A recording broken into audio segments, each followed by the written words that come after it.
এক সময় এক বুদ্ধিমান নাপিত ছিল। সে কাজের প্রয়োজনে এক গ্রাম থেকে আরেক গ্রামে যেত।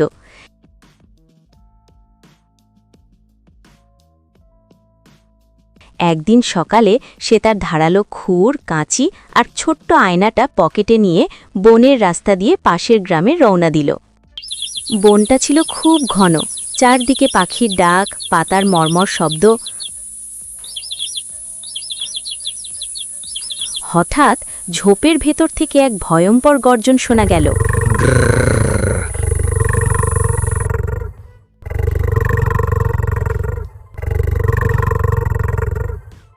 আজ অনেক দিন পর একটা জ্যান্ত মানুষ পেলাম, এবার আর রেহাই নেই, তোকে আজ আমি খাবই।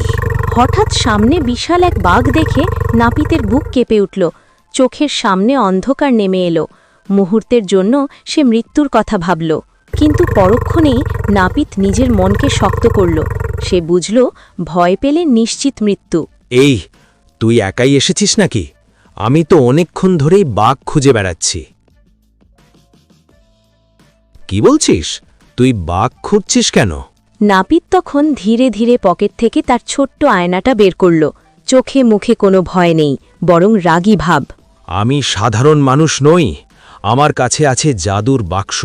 এই বাক্সে আমি বাঘ বন্দি করি। আজ দুটো বাঘ ধরার কথা ছিল। বাঘ বন্দি করিস তুই? বিশ্বাস হচ্ছে না। এই দেখ, আমার বাক্সে আগেই একটা বাঘ বন্দি আছে। এই বলে নাপিত বাঘের মুখের সামনে আয়নাটা ধরল। আয়নায় নিজের ভয়ঙ্কর প্রতিচ্ছবি দেখে বাঘ থমকে গেল।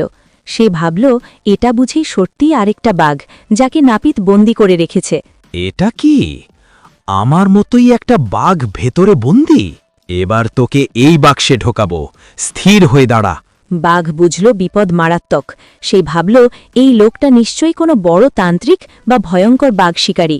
এক মুহূর্তও দেরি না করে বাঘ প্রাণ ভয়ে লেজ গুটিয়ে বনের গভীরে দৌড় দিল। বাঁচাও! আর কোনোদিন মানুষ দেখলেই পালাবো। বাঘ চলে যেতেই নাপিত হাঁপ ছেড়ে বাঁচল।